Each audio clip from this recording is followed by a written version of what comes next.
GS facts fast revision. जैसे बहमनी साम्राज्य स्थापित हुआ था 1347 में। इसी जब बहमनी साम्राज्य जब बना था, जब इसका विघटन हुआ, तो 5 फिर नए स्वतंत्र राज्य बने, जिसमें बरीद शाही, निजाम शाही, इमाद शाही और कुतुब शाही।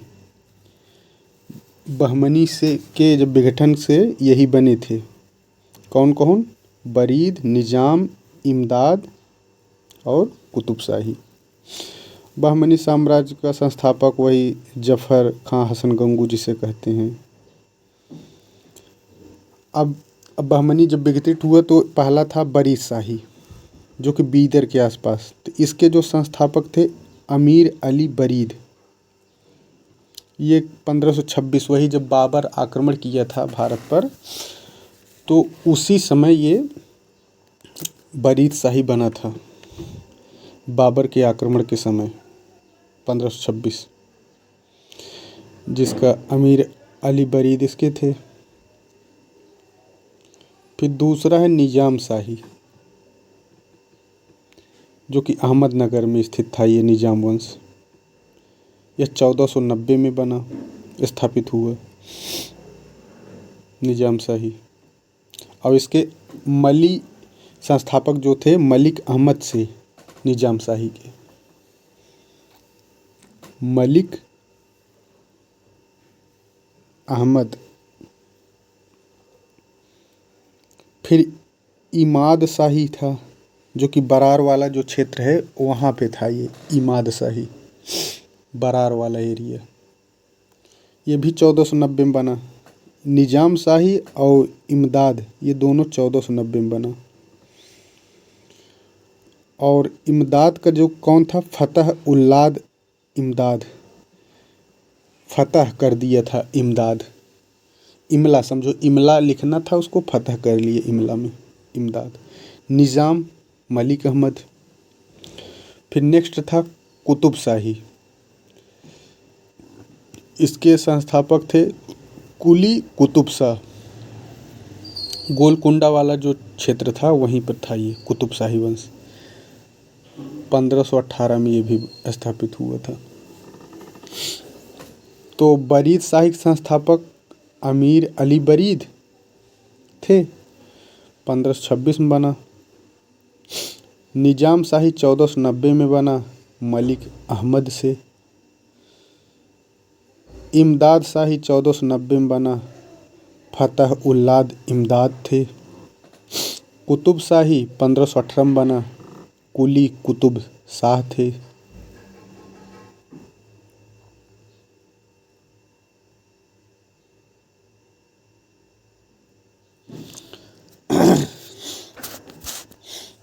विजयनगर जो साम्राज्य था उसमें महिलाओं की जो स्थिति थी उस समय विजयनगर काफ़ी अच्छी थी। क्यों अच्छी थी? क्योंकि उस समय जो महिलाएं थी वो राज्य के जो कार्य होते थे, जैसे लिखने का कार्य महिलाएं करती थी। मल्ल युद्ध जो होता था उस समय, उसमें भी भाग लिया करती थी महिलाएं। ज्योतिष विद्या में थी। अंगरक्षक के रूप में महिलाओं की नियुक्ति हुआ करती थी, पहरेदारी के रूप में। और सबसे महत्वपूर्ण बात, जो कि न्यायाधीश के पदों पर भी उस समय महिलाएं कार्य कर रही थी विजयनगर साम्राज्य में। समाज में पर्दा प्रथा नहीं था और सती प्रथा उस समय पवित्र माना जाता था। यह प्रथा जो है नायकों तथा राज परिवारों में ही सीमित थी। ये जो सती प्रथा थी, जो नायक परिवार होते थे और राज परिवार, उन्हीं में ये थी। यानी चेट्टियों और ब्राह्मणों में यह नहीं था। केवल सती प्रथा कहाँ था? नायक जो होते थे और राज परिवार। चेट्टियों और ब्राह्मणों में सती प्रथा नहीं था, ध्यान रखना है। सती प्रथा वाली जो स्त्रियों की स्मृति में जो स्त्रियां सती हो जाती थी, तो उनकी स्मृति में प्रस्तर स्मारक बनाए जाते थे। जैसे जहाँ सती हुई तो वहाँ पर प्रस्तर स्मारक बनाए जाते थे। जो उस समय विजयनगर साम्राज्य में जो युद्ध में वीरता दिखाते थे जो लोग, उन्हें गडपेंद्र नामक आभूषण उनके पैरों में पहनाया जाता था। जो कि कड़ा जो होता है हाथ में, जैसे कड़ा पहना जाता है वैसे पैरों में गडपेंद्र पहनाया जाता था उन पुरुषों को जो कि वीरता और कौशल अपना दिखाते थे।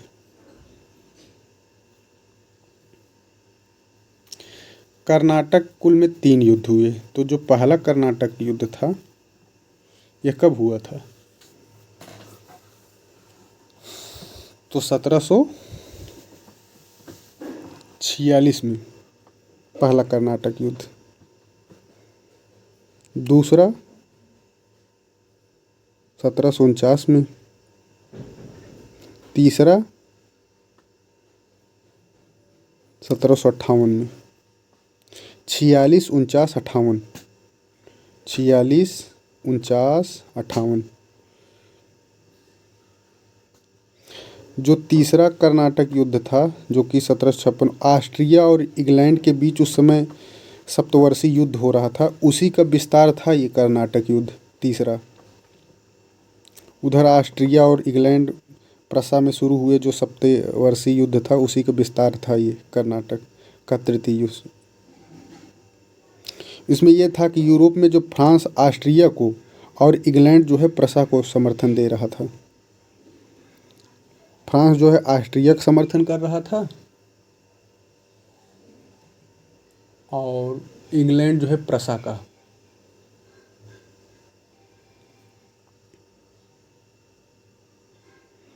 और तीसरा जो कर्नाटक युद्ध था उसका तात्कालिक कारण ये था फ्रांस की जो सरकार द्वारा काउंट डी लाली को भारत के संपूर्ण फ्रांसीसी क्षेत्र के सैनिक एवं असैनिक अधिकारों को प्रदान किया जाना था। और 1758 में लाली ने सेंट डेविड पर नियंत्रण कर लिया था। ये जो काउंटर डी लाली था फ्रांसीसी था ये, इसने वहाँ एक फोर्ट था, उसको कहा जाता था फोर्ट सेंट डेविड, उस पर इसने नियंत्रण कर लिया था। दूसरी तरफ अंग्रेजी जो नौसेना थी उसने एडमिरल पोकाक के नेतृत्व में जो फ्रांसीसी बेड़े को 3 बार मात दी, मतलब उसको हरा दिया। और इसी समय क्लाइव जो था, क्लाइव और वाटसन 2 लोग ने चंद्रनगर को अपने अधिकार में ले लिया था। क्लाइव और वाटसन दोनों मिल करके चंद्रनगर को क्या किया, अपने कंट्रोल में कर लिया। और 1760 में वांडीवास का युद्ध हुआ। अंग्रेजी सेना नायक इसमें था सर आयरकूट। और इस वांडीवास युद्ध में फ्रांसीसियों की हार हुई थी। –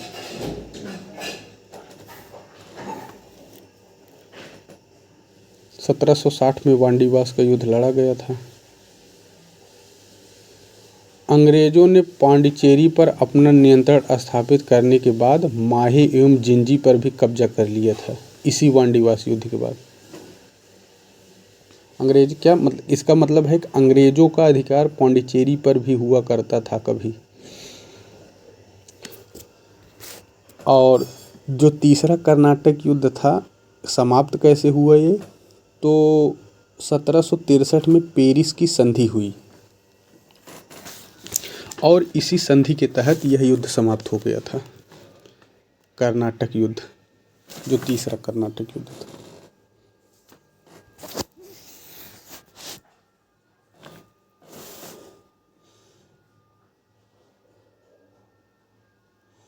बक्सर का युद्ध। बक्सर की युद्ध अक्टूबर 1764 में हुआ था। ध्यान रखना है कि वैसे अंग्रेज जो हुआ करते थे बारिश के मौसम में कमज़ोर हो जाते थे, बारिश में वो युद्ध करने की उनके पास टैक्टिक्स नहीं था। और यही गलती था कि ये जो भारतीय शासक थे जैसे शुजा-उद-दौला था, मीर कासिम, शाह आलम, ये लोग समझ नहीं पाए। अगर युद्ध बारिश के मौसम में, जैसे जुलाई, अगस्त, सितंबर, इस महीनों में होता तो 100% उनकी हार थी। लेकिन अक्टूबर में होने के कारण बक्सर युद्ध अंग्रेज जीत गए। तो इसमें शुजा-उद-दौला था, मीर कासिम था, शाह आलम था, द्वितीय। और इस बक्सर युद्ध के बाद शाह आलम द्वितीय ने अंग्रेज़ों की शरण ले ली। और इसी में 2 संधि हुई, इलाहाबाद की संधि, पहली संधि और दूसरी संधि। तो जो इलाहाबाद की पहली संधि हुई, ये दूसरी संधि जो हुई, ये संधि 16 अगस्त को हुई थी 65 में, 16 अगस्त को। अक्टूबर में युद्ध हो गया और संधि हुई अगस्त में, 16 अगस्त को। जब किसी समय अगस्त में जो संधि हो रही है, इसी समय युद्ध होना चाहिए था। और ये जो द्वितीय संधि थी 16 अगस्त को हुई थी इलाहाबाद की, इसमें क्लाइव और अवध के नवाब था शुजा-उद-दौला, उसके मध्य हुआ था, क्लाइव और शुजा-उद-दौला। और जो द्वितीय संधि था, इसमें ये था कि पहला तो ये था कि इलाहाबाद और कड़ा, कड़ा मतलब वही कड़ा मानिकपुर जिसे कहते हैं, इन दोनों को छोड़कर अवध का शेष क्षेत्र नवाब को वापस कर दिया गया। कहने का मतलब है इलाहाबाद और कड़ा इसको अंग्रेज़ों ने ले लिया, बाकी और क्षेत्र जो थे उसको नवाब को दे दिया गया। पहली चीज़। दूसरी ये था कि कंपनी ने नवाब मतलब 50 लाख अब कंपनी को देंगे, कौन? नवाब, दूसरी संधि के तहत इलाहाबाद की। कितना? 50 लाख, न कि 1 करोड़, न कि 20 लाख, 50 लाख पूरे देना था। और इसी संधि के अनुसार अंग्रेजी सेना अवध में अब रहेगी। और एक और पॉइंट था कि अवध में कर मुक्त व्यापार करने की छूट दे दी गई कंपनी को। मतलब कंपनी अब अवध में जो है कर मुक्त व्यापार कर सकती है, उसको कर नहीं देना है। और नेक्स्ट था, इसमें ये था कि बनारस और गाजीपुर का जो ये क्षेत्र था, ये अंग्रेज़ों के संरक्षण में जागीरदार बलवंत सिंह को अधिकार में दे दिया गया। मतलब अब बलवंत सिंह मतलब जो कि पावर था वो होल्ड कर रहे थे अंग्रेज, और वो पावर को डिसेंट्रलाइज करने के लिए बलवंत सिंह को अधिकार दे दिए, वही उसके कार्यभार देखते थे। लेकिन पावर था अंग्रेज़ों का। कहाँ? बनारस और गाजीपुर में। संधि में नहीं था, लेकिन पावर दे दिया गया था। संधि में तो ये था केवल इलाहाबाद और कड़ा ही अंग्रेज़ों के पास रहेंगे। लेकिन अगर देखा जाए तो ये भी एक इम्पॉर्टेंट चीज़ है, ध्यान रखने वाली है कि संधि के तहत तो बनारस और गाजीपुर अंग्रेज़ों को नहीं मिला था, लेकिन फिर भी अंग्रेज़ों के संरक्षण में ये था, ये एरिया बनारस और गाजीपुर। और इसमें ये था कि संरक्षण था और बलवंत सिंह जो थे उनको अधिकार दे दिया गया था। जो बनारस और गाजीपुर था, इसको ये माना गया था कि अवध के ही अधीन है, फिर भी अंग्रेज़ों का कंट्रोल इस पर हुआ करता था। और ऑफिशियली कड़ा और इलाहाबाद ही अंग्रेज़ों के अधिकार में, वो उसके तहत हुआ था जो संधि।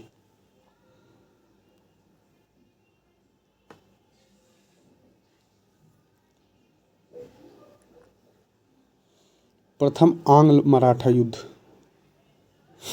1775 से 82 तक लड़ा गया था। सूरत की संधि हुई थी कर्नल कीटिंग के नेतृत्व में। सूरत की संधि हुई थी कर्नल कीटिंग के नेतृत्व में। जब एक अंग्रेज सेना सूरत पहुंची तो मराठों ने इसका विरोध किया। परिणाम स्वरूप 17 मई 1775 को आरस के मैदान में, कौन सा मैदान था? आरस के मैदान में अंग्रेज़ों और मराठों सेनाओं के बीच हुई युद्ध, और इसमें मराठा की पराजय हुई।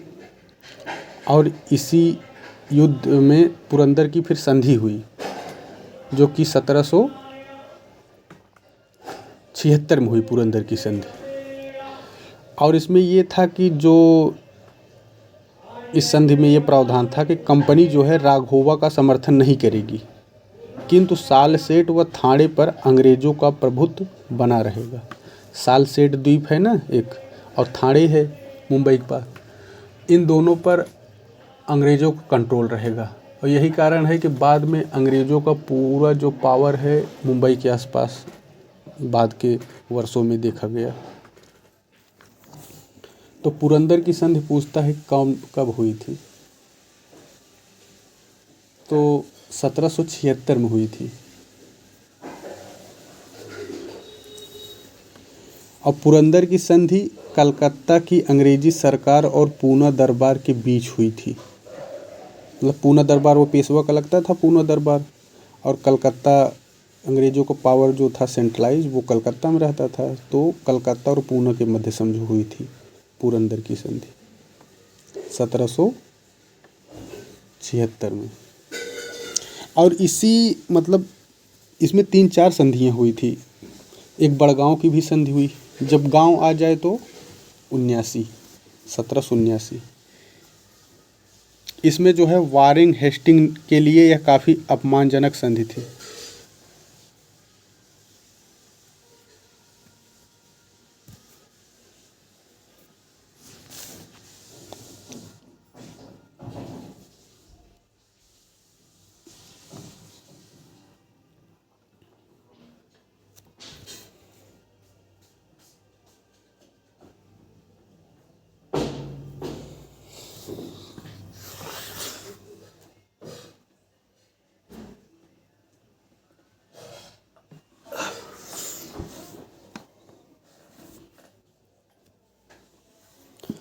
जो बड़गांव की संधि थी इसको वारेन हेस्टिंग अपने लिए काफ़ी अपमानजनक मानता था, और उसने कहा कि मैं इसे नहीं मानूंगा, यानी मानने से इनकार कर दिया था बड़गांव की संधि को।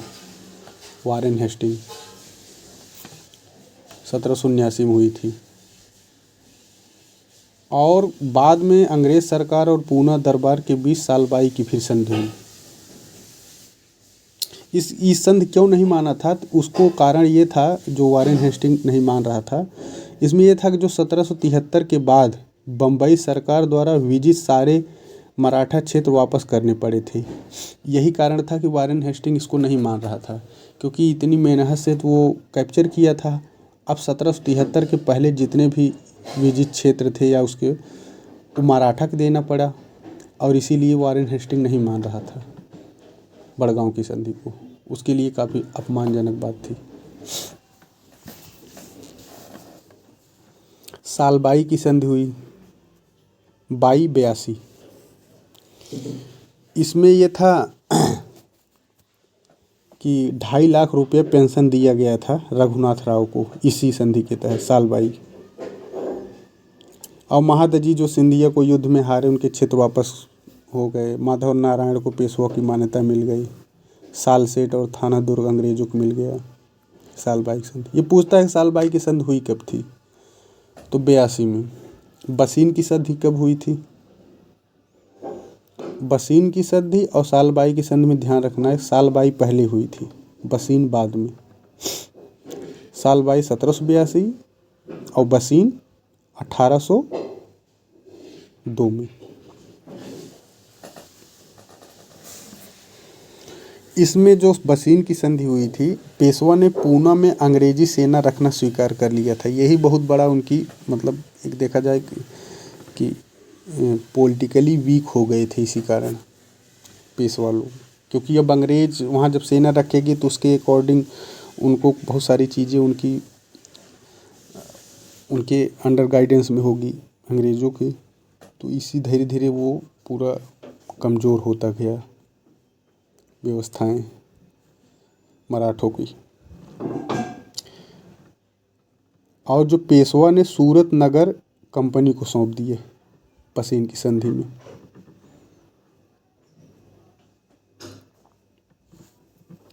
बसीन की संधि 1802, सालबाई की संधि 1782। सालबाई में 2.5 लाख पेंशन राघोवा को। बड़गांव की संधि 1779। पुरंदर की संधि 1776। देसी रियासतों के प्रति ब्रिटिश नीति जो थे, तो विलियम ली वार्नर की एक किताब है the native states of India. किसकी है, वार्नर की, the native states of India, इसमें जैसे रियासतों के प्रति क्या ब्रिटिश नीतियाँ हुआ करती थी उसके बारे में वर्णन है। इसी में है घेरे की नीति, अधीनस्थ पृथक्करण की नीति, अधीनस्थ संघ की नीति, ये सब जो है नीतियाँ कैसे हुआ करती थी, ये विलियम ली वार्नर की किताब इसी में है, the native states of India में। घेरे की नीति क्या थी? 1765 से 1813 तक यह लागू थी घेरे की नीति। इसमें अहस्तक्षेप की नीति का पालन किया गया, मतलब अंग्रेज हस्तक्षेप नहीं करेंगे, लेकिन आवश्यकता पड़ने पर उनका उल्लंघन भी किया जाएगा। मतलब अगर उनको लगे करना है तो कर लेंगे, वैसे नहीं करेंगे हस्तक्षेप। इसे कहा जाता है घेरे की नीति, मतलब अपने कंट्रोल, अपने एक सर्कल में उसको किए हैं। अधीनस्थ पृथक्करण की नीति 1813 से 58 तक चला ये। इसमें ब्रिटिश औद्योगिक नीति के तहत मुक्त व्यापार की नीति को अपनाया गया। इसी में अधीनस्थ पृथक्करण की नीति में ब्रिटिश औद्योगिक नीति के तहत मुक्त व्यापार की नीति अपनाया गया, इसी अधीनस्थ पृथक्करण की नीति में।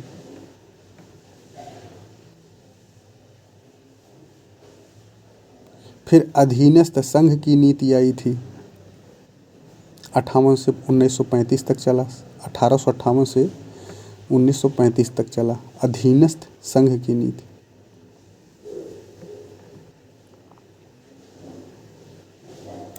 लॉर्ड हार्डिंग प्रथम, ये भारत का गवर्नर जनरल था ना, तो कब से कब तक था?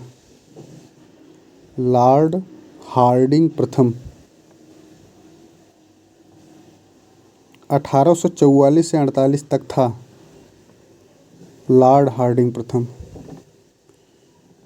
44 से 48 तक। इन्होंने, मतलब लॉर्ड हार्डिंग जो प्रथम था, सती प्रथा, शिशु हत्या, मानव बलि पर रोक लगा दी थी। लॉर्ड हार्डिंग प्रथम सती प्रथा, शिशु हत्या और मानव बलि। और प्रथम जो आंग्ल सिख युद्ध हुआ था 45 में, 1845 में प्रथम आंग्ल सिख युद्ध हुआ था ना, तो उस समय लॉर्ड हार्डिंग ही था, प्रथम आंग्ल सिख युद्ध के समय।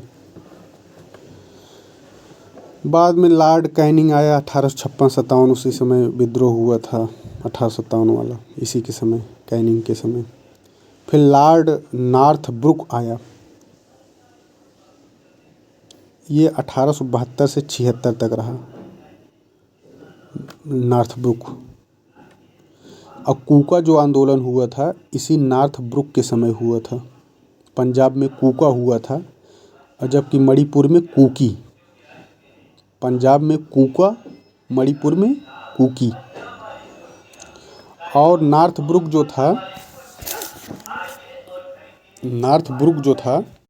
नॉर्थब्रुक के समय, ये जो 1876 में प्रिंस ऑफ वेल्स जो है वो भारत आए थे।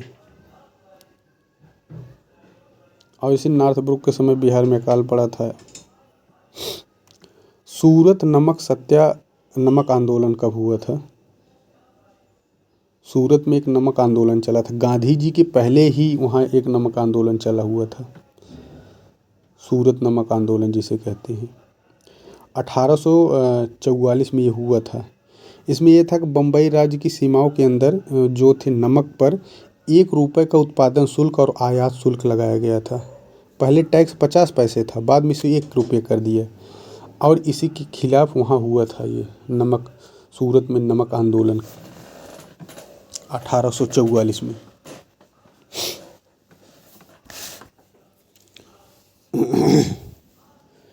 पी आनंद चार्लू, ये कौन थे? पी आनंद चार्लू, तो ये जो थे नेता थे भारतीय कांग्रेस के। और 1884 में इन्होंने वीरा राघवाचारी और सुब्रमण्यम अय्यर के सहयोग से मद्रास महाजन सभा की स्थापना की थी। अब पूछता है कि मद्रास महाजन सभा कब बनी थी? तो 1884 मतलब कांग्रेस जब स्थापित हुई थी उसके जस्ट एक ईयर पहले हुई थी मद्रास महाजन सभा।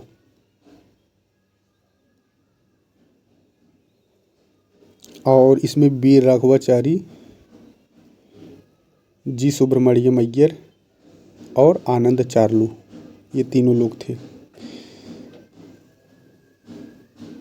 1884 में इन्होंने ट्रिप्लिकेन लिटरेरी सोसाइटी की स्थापना की थी। कौन? आनंद चार्लू ने ट्रिप्लिकेन लिटरेरी सोसाइटी, और अपने ही वो अध्यक्ष थे इस सोसाइटी के।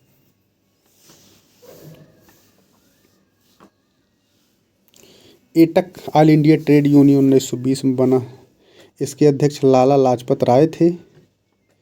बाकी इसमें संस्थापक नेताओं में देखा जाए एटक वाले में तो तिलक थे, M N Joshi, VP Wadia, Diwan Chaman Lal, Lala Lajpat Rai, Joseph बैपिस्टा।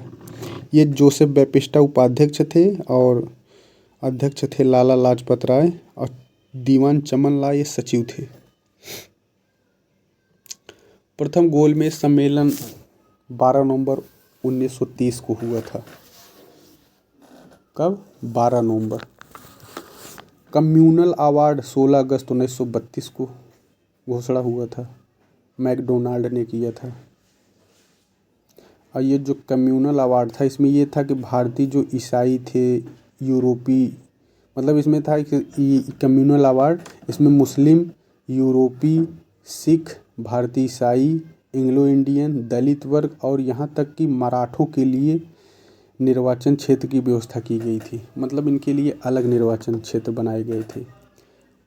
मुस्लिम, यूरोपी, सिख, भारतीय ईसाई, एंग्लो इंडियन, दलित वर्ग, इन लोगों के लिए और मराठों के लिए भी। इसीलिए इसे काफ़ी विरोध हुआ था इसे।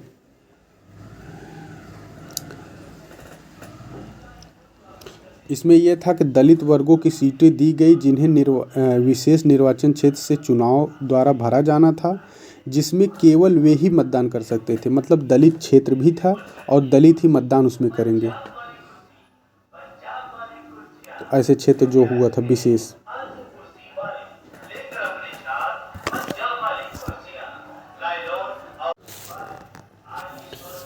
लॉर्ड चेम्सफोर्ड था एक वायसराय भारत में।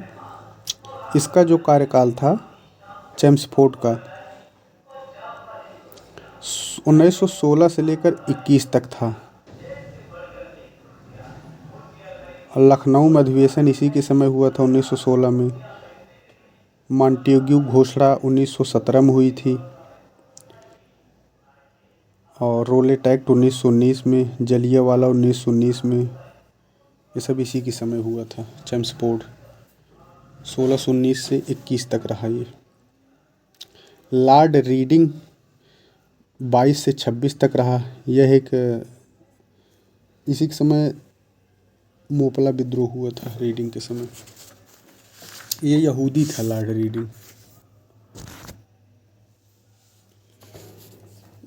बाकी रीडिंग के ही समय चौरी चौरा हुआ था, स्वराज पार्टी गठित हुई थी, काकोरी ट्रेन एक्शन हुआ था।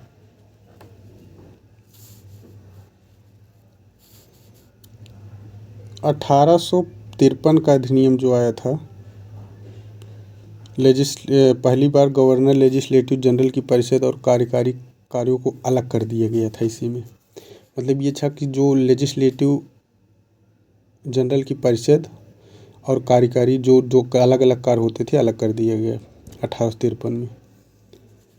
इसमें यह था कि 6 नए सदस्यों को शामिल करने का प्रावधान किया गया जिन्हें विधान पार्षद कहा गया था 1853 के एक्ट के तहत।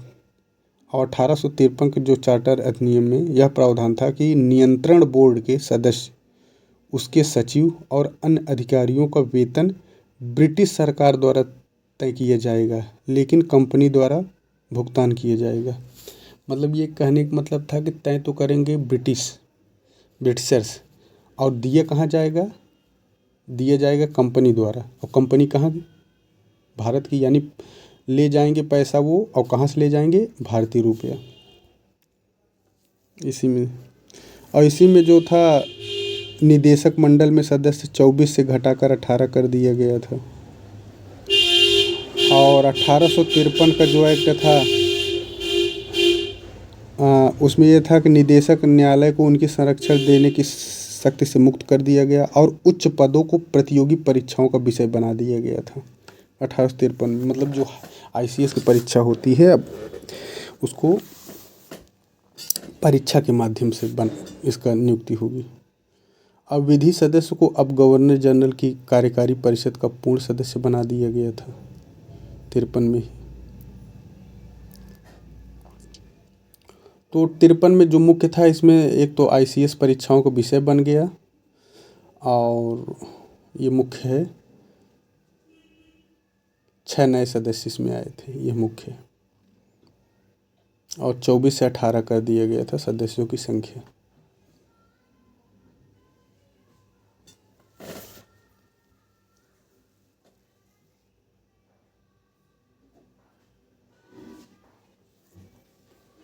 वायराइड क्या होते हैं? तो वायराइड जो हैं ये छोटे अरण्य के खंड होते हैं वायराइड्स, और इन पर प्रोटीन का आवरण नहीं होता है। वैसे और पे तो होता है प्रोटीन का आवरण, लेकिन वायराइड पर नहीं होता है प्रोटीन का आवरण। और डियनर और रेयमर 2 व्यक्ति थे 1667 में इसकी खोज की थी, डियनर और रेयमर वायराइड्स की।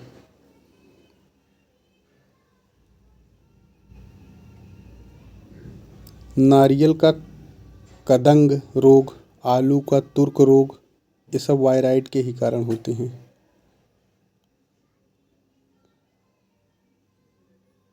कौन कौन? नारियल का कदंग रोग और आलू का तुर्क रोग, ये सब वायराइड से होते हैं। वायराइड क्या होते हैं? छोटे अरण्य, इस पर प्रोटीन का आवरण नहीं होता है। वायराइड की खोज डियनर और रेयमर। प्रियान एक होता है, प्रियान, ये क्या होता है?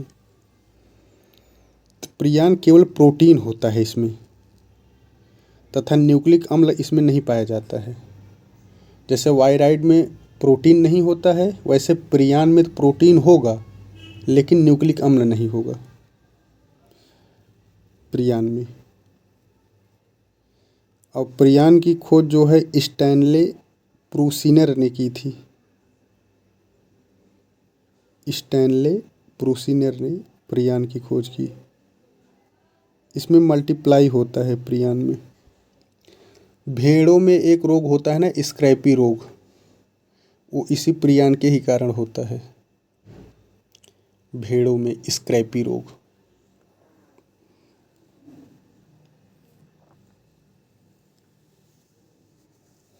राइबोसोम क्या होते हैं? तो ये जो होते हैं डमरू की आकृति या कभी कभी गोलाकार होते हैं राइबोसोम।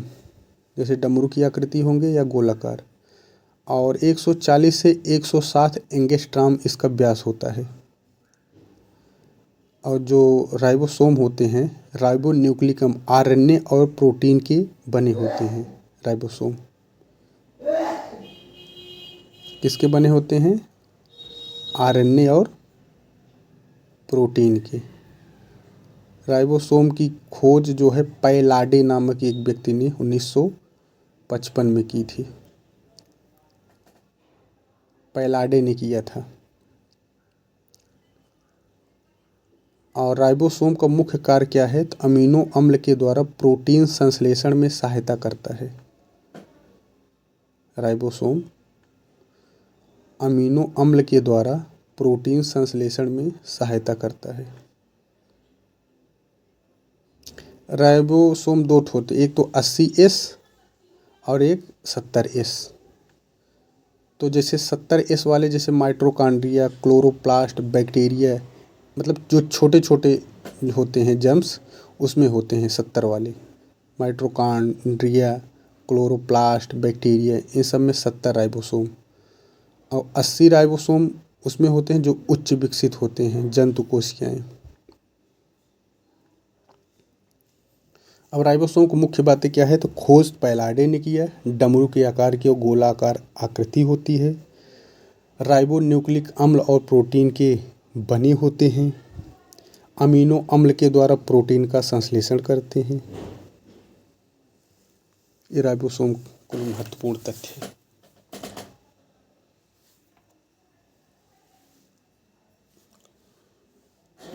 लवक जैसे लवक जो है, इसकी खोज जो है सिम्सर नामक हरित, जो जिसे क्लोरोप्लास्ट कहते हैं, हरे रंग का लवक होते हैं, इस सिम्सर ने 1885 में की थी।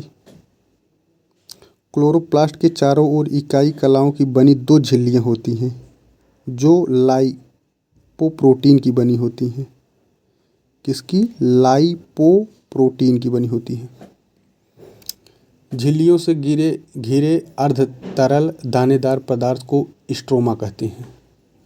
क्लोरोप्लास्ट में सबसे अधिक प्रोटीन 35 से 55% और फास्फोलिपिड्स 25 से 35% पाया जाता है। कार्बोहाइड्रेट, इसमें क्या होता है, तो कार्बोहाइड्रेट में हाइड्रोजन ऑक्सीजन इन्हीं के बने होते हैं। कार्बोहाइड्रेट कई होते हैं, जैसे पॉलीसेक्राइड, डाइसेक्राइड, इस तरह के।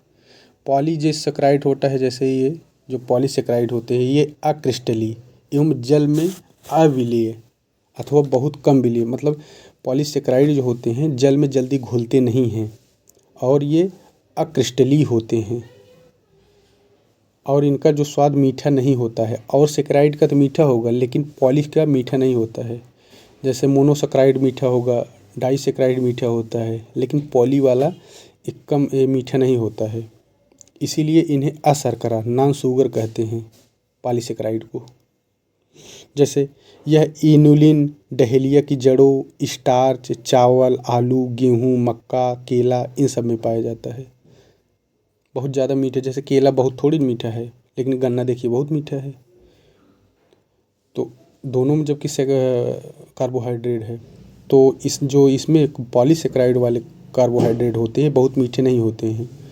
जैसे इनुलिन, डहेलिया की जड़ों, स्टार्च, चावल में, आलू में, गेहूँ में, मक्का में, केला में, इन सब में यही पॉलीसेक्राइड होते हैं। आवश्यकता जब पड़ती है तो ये शर्करा में बदल जाते हैं पॉलीसेक्राइड। शरीर में जब जैसे सेक्राइड की कमी है तो ये जो हैं बदल जाते हैं। यह आयोडीन के घोल में नीला बैंगनी रंग देता है। पॉलीसेक्राइड आयोडीन के घोल में अगर डाल दिया जाएगा तो नीला बैंगनी हो जाता है। मानव शरीर में 104 कोशिकाओं जैसे एक उपला ऊतक होता है, पेशी ऊतक, तंत्रिका ऊतक और संयोजी ऊतक। तो इपिथेलियल टिश्यू किसे कहते हैं, जिसे उपकला ऊतक कहते हैं। जैसे ये जीभ, गुर्दा, यकृत, तिल्ली, इनके बाहरी सतह पर ये सब पाए जाते हैं। उपकला ऊतक, इपिथेलियल टिश्यू, ठोस अंतरंगों, जीभ, गुर्दा, यकृत, तिल्ली, इन सब पर। संयोजी ऊतक क्या है, कनेक्टिव टिश्यू जिसे कहते हैं। जैसे अस्थि, उपास्थि, कंडरा, स्नायु, रुधिर क्या है, कनेक्टिन, संयोजी ऊतक है। फिर पेशी ऊतक होते हैं जिसे मैस्कुलर टिश्यू कहते हैं। ये शरीर की जो ऐच्छिक और अनैच्छिक पेशियों का निर्माण इसी ऊतकों से होता है, पेशी से। जैसे हृदय में, फेफड़े में, आमाशय में, आंत में, वृक्क में, ये सब का निर्माण पेशी ऊतकों से ही होता है।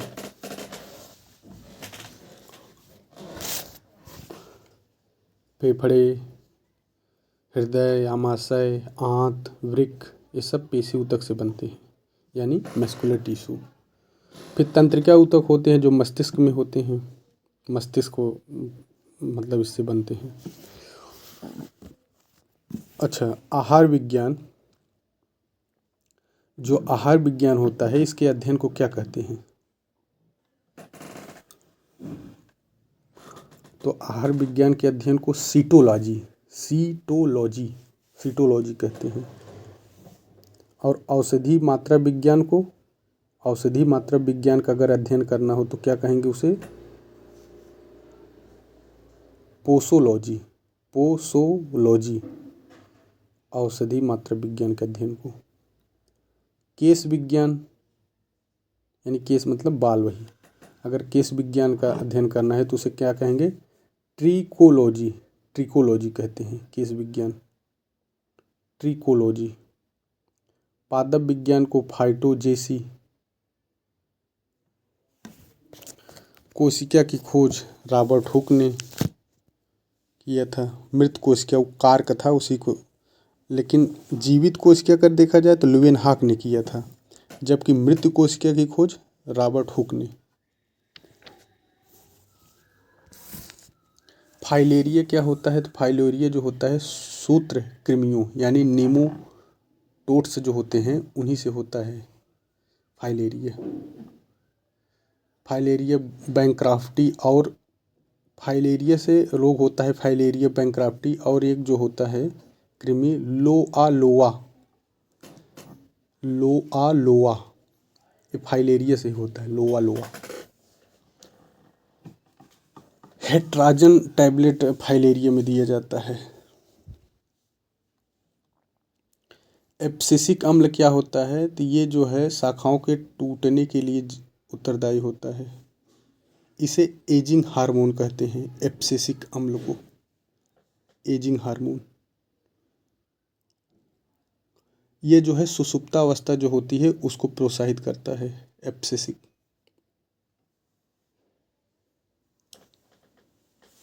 जिबेरेलिन का है, यह जो है बीजों के अंकुरण को में सक्रिय योगदान देता है। जिबेरेलिन मतलब अंकुरण हो उसके लिए प्रोत्साहित करता है जिबेरेलिन। और जो कली की निष्क्रियता होती है, डोरमेंसी जिसे कहते हैं, तो उसको तोड़ने का कार्य यही करता है, मतलब सक्रिय मतलब निष्क्रियता को तोड़ता है तो यानी सक्रियता बढ़ाता है। कौन, जिबेरेलिन। जैसे फलों के आकार को बड़ा करने के लिए भी इसी जिबेरेलिन को उत्तरदायी माना जाता है। फल बड़े होंगे छोटे इसी जिबेरेलिन के कारण। अंकुरण में सक्रिय होता है जिबेरेलिन। साइटोकाइनिन, काइनिन मतलब काटना, अब क्या करता है, कोशिका का विभाजन को प्रोत्साहित करता है साइटोकाइनिन, और पादपों की वृद्धि के लिए जिम्मेदार होता है साइटोकाइनिन। इथाइलिन को गैसीय हार्मोन कहते हैं, इसी से फल पकते हैं।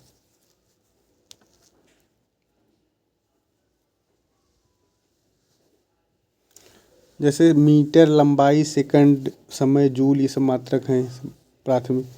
मूल मात्रक जैसे लंबाई का मात्रक मीटर, समय का मात्रक सेकंड, ये सब मूल मात्रक हैं। व्युत्पन्न मात्रक वो हैं जो दो, जैसे व्युत्पन्न मात्रक वो होते हैं जो मूल मात्रकों से प्राप्त होते हैं और या उनसे निगमित होते हैं यानी उनसे बनते हैं। जैसे मीटर लंबाई और सेकंड समय का मूल मात्रक है ना, इनसे व्युत्पन्न क्या है मात्रक, मीटर प्रति सेकंड चाल का मात्रक है। मीटर प्रति सेकंड किसका है, चाल का, और ये व्युत्पन्न हो गया क्योंकि उससे बना है।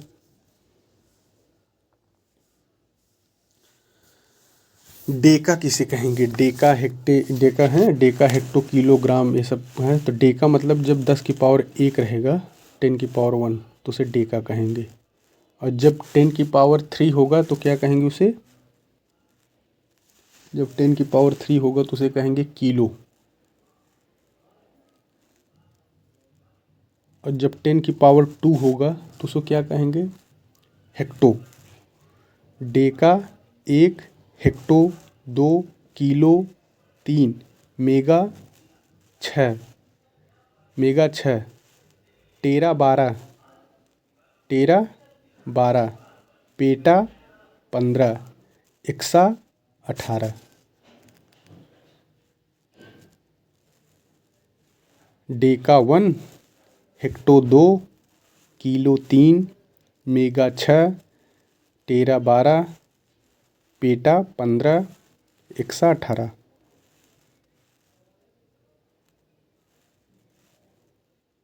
सीमांत घर्षण बल जो होते हैं यह स्थैतिक घर्षण बल का ही एक प्रकार है। सीमांत गतिक घर्षण बल गतिमान वस्तु एवं संपर्क सतह के बीच लगने वाले घर्षण बल को गतिक घर्षण बल कहते हैं। गतिमान वस्तु एवं संपर्क सतह के बीच लगने वाले घर्षण बल को गतिक घर्षण बल का मान सीमांत घर्षण बल के मान से कम होता है।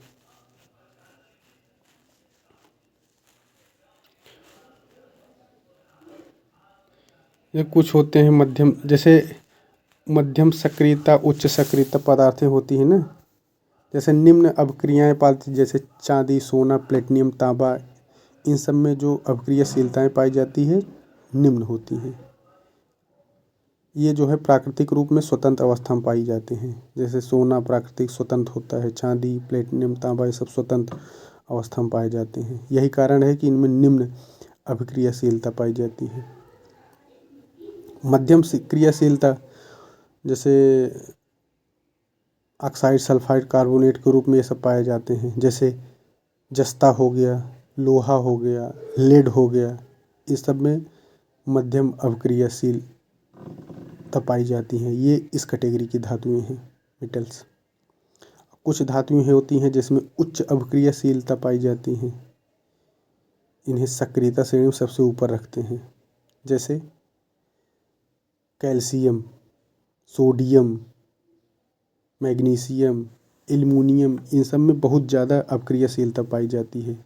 यही कारण है कि ये स्वतंत्र रूप से नहीं पाई जाती हैं प्रकृति में, किसी के साथ ही मिलती हैं। Calcium, sodium, calcium, magnesium, aluminium ये सब उच्च वाले हैं। रोज मेटल में बिस्मथ, लेड और टिन होता है। रोज मेटल में क्या होता है, एक तो बिस्मथ होगा, दूसरा लेड होगा और तीसरा टिन।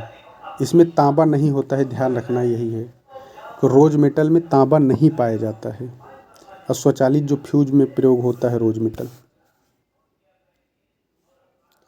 सिल्वर नाइट्रेट किसे कहते हैं, तो सिल्वर नाइट्रेट को लूनर कास्टिक भी कहा जाता है। सिल्वर नाइट्रेट को क्या, लूनर कास्टिक। सिल्वर क्लोराइड, तो सिल्वर क्लोराइड को हार्न सिल्वर कहते हैं। कौन सा सिल्वर, हार्न सिल्वर कहते हैं सिल्वर क्लोराइड को। और ये जो सिल्वर नाइट्रेट का प्रयोग उंगली की जो स्याही लगाई जाती है मतदान वाले में, वो सिल्वर नाइट्रेट ही लगाई जाती है। और सिल्वर क्लोराइड को हार्न सिल्वर कहते हैं। इसका ये जो प्रकाश संवेदनशील पदार्थ है सिल्वर क्लोराइड, इसका प्रयोग फोटोक्रोमेटिक कांच बनाने में किया जाता है।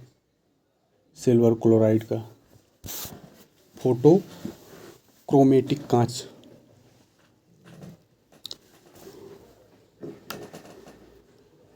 सिल्वर क्लोराइड कवक रोधी में, पर्सनल डिओडोरेंट में, जल उपचार में, इन सब में सिल्वर क्लोराइड होता है।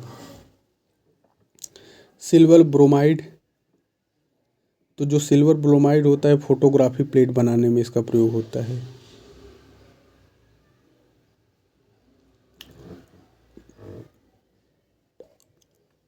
फोटोग्राफी में सिल्वर ब्रोमाइड। अच्छा, भारत की जो लिंगानुपात है कितना है, 943। ग्रामीण लिंगानुपात कितना है, 949। और शहरी लिंगानुपात भारत का 929। शिशु लिंगानुपात 919। ग्रामीण शिशु लिंगानुपात 913। शहरी शिशु लिंगानुपात 903। सर्वाधिक लिंगानुपात वाला केंद्र शासित प्रदेश पुडुचेरी। दक्षिण भारत का सबसे अधिक जनसंख्या वाला राज्य कौन सा है, आंध्र प्रदेश है, जहाँ की जनसंख्या 7,40,00,000 है।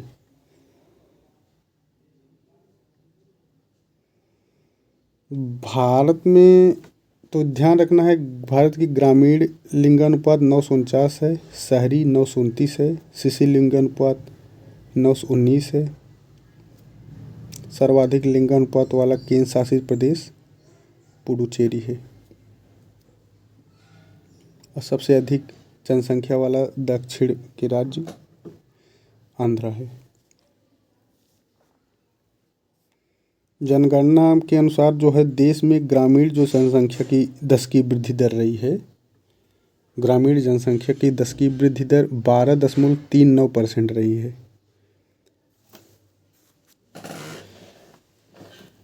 यानी कहने का मतलब है गांव में 10 साल में अगर 100 लोग थे तो 112 लोग हो गए। लेकिन शहरों की जो नगरीय जनसंख्या 10 की वृद्धि दर है वो बहुत ज़्यादा बढ़ी है। कितना है? 31.82%। कारण क्या है कि लोग गांव से शहर जा रहे हैं। तो गांव में मान लीजिए और शहर में मान लीजिए अगर किसी साल 100 लोग थे तो 10 साल बाद वहाँ 131 लोग हो जा रहे हैं। और गांव में अगर 100 लोग थे तो 112 ही हो रहे हैं 10 साल में। तो नगरीय जनसंख्या का 10 की वृद्धि दर 31% और गांव में 12। सर्वाधिक नगरीय 10 की वृद्धि जनसंख्या वृद्धि दर वाला मतलब किस राज्य में सर्वाधिक 10 की नगरीय 10 की जनसंख्या वृद्धि हुआ है, वहाँ के नगर में सर्वाधिक लोग गए हैं, तो सिक्किम है ऐसा। और अगर यूटी में देखा जाए तो दमन दीव है। राज्यों में सिक्किम और यूटी में दमन दीव, जहाँ पे सर्वाधिक नगरीय जनसंख्या वृद्धि दर हुआ है।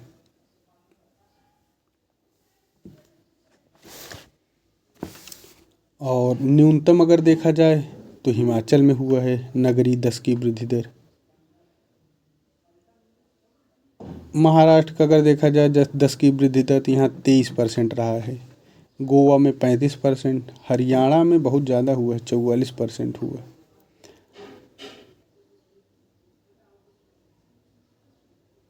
और केरल में 92% हुआ है, बहुत ज़्यादा, सबसे ज़्यादा केरल में 92%। हरियाणा में 44% नगरीय जनसंख्या वृद्धि दर। भारत का जो घनत्व है 382 है। सर्वाधिक जनघनत्व कहाँ है? बिहार, फिर बंगाल। बिहार के बाद बंगाल है जनघनत्व में। और जनघनत्व में अगर देखा जाए तो 57 अंकों की वृद्धि हुई है। 325 पहले था, अब 382 हो गया जनघनत्व। उत्तराखंड और गोवा ऐसे राज्य हैं जहां जनघनत्व में समान अंकों में वृद्धि हुई है। उत्तराखंड और गोवा में समान अंकों में जनघनत्व में वृद्धि हुई है। दोनों में 30-30 अंकों की वृद्धि हुई है। दिल्ली के जनघनत्व में सबसे अधिक वृद्धि हुई है और नागालैंड के जनघनत्व में सबसे कम वृद्धि हुई है। दिल्ली में सर्वाधिक हुई है और नागालैंड में सबसे कम। सबसे अधिक अगर साक्षरता दर वाला पूर्वोत्तर का राज्य देखा जाए कि कौन सा पूर्वोत्तर का राज्य है जहां सर्वाधिक साक्षरता है, तो मिजोरम ऐसा है।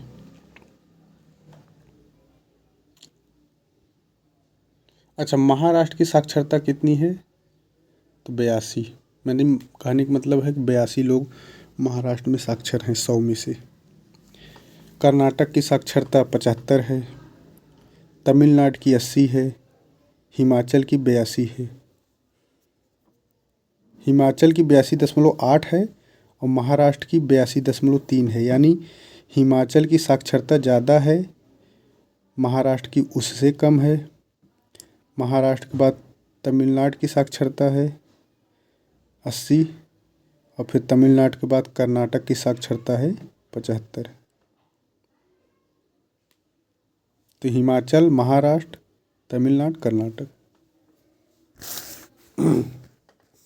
सबसे अधिक अगर देखा अनुसूचित जनजाति प्रतिशत वाला राज्य यानी एसटी सर्वाधिक किस राज्य में है प्रतिशतता में अगर देखा जाए? संख्या में तो मध्य प्रदेश में है, लेकिन प्रतिशतता मिजोरम में है। सुलावेसी द्वीप कहाँ है? इंडोनेशिया में। नीति आयोग संपूर्णता अभियान किसका है? तो नीति आयोग का है, जो कि 2024 में शुरू हुआ है। इसमें 6 प्रमुख संकेतक हैं। संपूर्णता अभियान का उद्देश्य क्या है? तो जो आकांक्षी जिला कार्यक्रम है और आकांक्षी ब्लॉक कार्यक्रम, जिसमें 112 आकांक्षी जिलों और 500 आकांक्षी ब्लॉकों को चिन्हित कर करके 12 संकेतकों में से प्रत्येक में परिपूर्णता हासिल करना है, इसका लक्ष्य है। यानी 500 आकांक्षी ब्लॉक हैं और 112 आकांक्षी जिले हैं और उन जिलों में कुछ संकेतक बनाए हैं, तो 6 संकेतक यानी 12 संकेतकों पर उस पर काम करना है। और आकांक्षी जिला कार्यक्रम कब शुरू हुआ था? तो 18 में आकांक्षी जिला। और आकांक्षी ब्लॉक कब शुरू हुआ था? 23 में। इसमें क्या है, जैसे 500 आकांक्षी ब्लॉक है ना, तो उसमें स्वास्थ्य, पोषण, शिक्षा, पेयजल, स्वच्छता, शिक्षा एवं जल संसाधन, वित्तीय समावेशन और संरचना जैसे कई आवश्यक चीज़ों पर काम करना है। तो इसमें ध्यान रखना है, संपूर्णता अभियान नीति आयोग का है, 2024 में आया। इसमें आकांक्षी ब्लॉक और आकांक्षी जिलों को शामिल किया गया है। 112 आकांक्षी जिले हैं और 500 आकांक्षी ब्लॉक हैं। ये जो है, इनमें 12 संकेतक का प्रयोग किया गया है। आकांक्षी जिला कार्यक्रम 2018 में शुरू हुआ। आकांक्षी ब्लॉक कार्यक्रम 2023 में शुरू हुआ।